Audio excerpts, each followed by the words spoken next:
I'm excited because, wow, wow, wow, wow.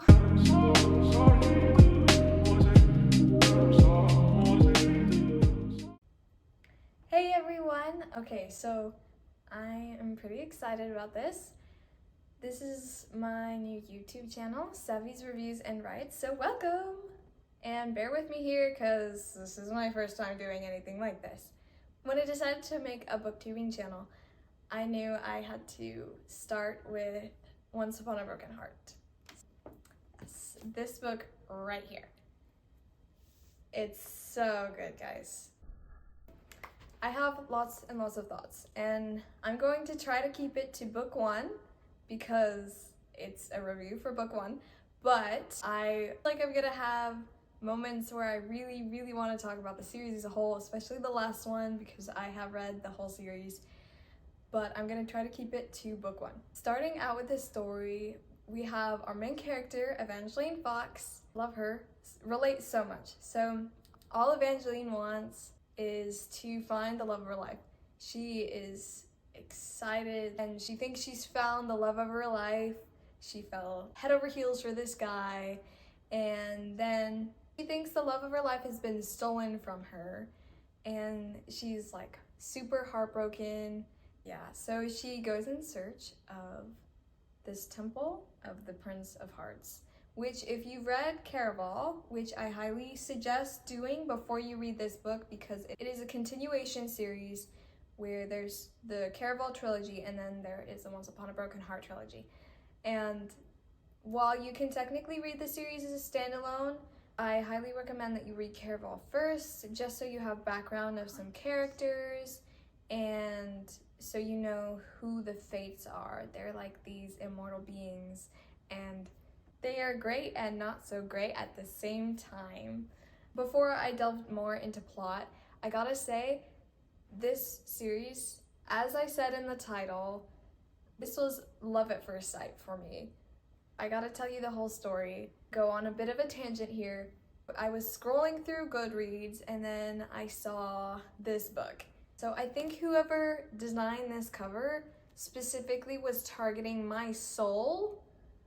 Look at this. This is gorgeous. So not only do I love pink, as you may or may not be able to tell, I also love Starry Night Sky, and it represents the book so well.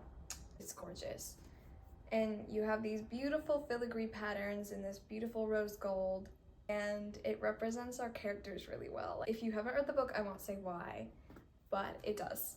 Totally hooked me in and snared me. As an artist myself, I totally will judge books by their covers. Like I know it's the thing, people always say, don't judge a book by its cover, but you have to.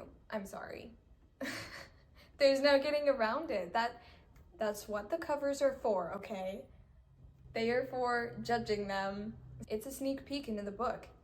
You can tell when done right, a cover will explain its book. It gives you a preview of the book on the cover right off the bat. It sets the tone. And sometimes there are gems hidden behind bad covers, and there are great covers that hide bad books. There's no getting around that. But regardless, they are for judging. Anyway, but I love this cover so much. And then I read the back. Okay. The back. It had such a good description for me. I'm gonna go ahead and read it for you. How far would you go for happily ever after? Evangeline Fox has always believed in true love and happy endings, until she learns that the love of her life will marry another. Desperate to stop the wedding, Evangeline strikes a deal with the charismatic, immortal Prince of Hearts. But she soon discovers that bargaining with the Prince of Hearts is a dangerous game. He has plans for Evangeline, plans that will either end in the greatest happily ever after or the most exquisite tragedy. So, yeah. Catnip, anyone? Or is that just me? I tell you, that hit me hard. I love just the vibe it set off immediately from the tone. I did not read Caraval before I saw this book, but I learned that it was a previous trilogy, so before reading Once Upon a Broken Heart, I read Caraval first, and am grateful for that because it gave me a lot of clarity on this series. And they are separate, they have slightly different tones. Stephanie Garber has this beautiful prose. She has this way of explaining, and the way she describes stuff, you just fall into this beautiful, beautiful setting where you feel the magic. It's like living a fairy tale through books, because, yeah. And personally, I love that kind of thing. Fairy tales and me, besties, I just love them so much. And while I like a lot of different types of novels and genres, and which you will see on this channel, I will jump between some different settings and genres of books. But this one I really, really loved. And for some people, it's not for them, you know? Like, some people just don't like fairy tales, and they won't like what this book has to offer, but personally, I enjoyed it so much. And I highly recommend, if you do like fairy tales, or you just like characters that are fluffy and loving and just cute little cinnamon roll paired with like the Dark Prince. This was such a good book. I can't stress it enough. Again, not for everyone, but I recommended it to so many people, not gonna lie, as well as Caraval. The biggest problem you might have with this book is that you'll get entirely obsessed with it. Yes. The level of obsession might be a little unhealthy. It's bad enough that if this book were a person, I would probably marry them. I'm aware that's probably not good. But you know what? I can't help it. I'm obsessed. And Jax, okay, as a love interest, he is one of my favorite book boyfriends, straight up. I love his character so much. And I love Evangeline. I love them both. They were opposites attract, definitely, but they still fit well together. I related to Evangeline so much, and Jax, I can't help but love the guy. Okay, so now that we've kind of written on that tangent for a while, I'll explain a little bit more of the plot. So when she discovers that her love has been stolen, she goes to the temple in search of the Prince of Hearts / Jax and makes a bargain with him, and it does not go well. And she realizes maybe this wasn't the best idea, but she's kind of stuck with him low-key. And if you need me to explain more, I will happily explain more. I could rant about this book for days. Anyway, so let's go into spoilers. Okay, spoilers. I think the world was pretty perfect. I mean, it was not what I was used to, but I think it pulled things together really well to really create a fairy tale again. And the Magnificent North, it had this perfect vibe to it. It was mysterious, but still so fun, and she described so many different things. And okay, vampires. Am I right? I knew about the vampires beforehand, but I was not expecting Chaos to be a vampire. I was so surprised. I did not get very much sleep when reading the book. So another drawback, if you value sleep, maybe don't read this book.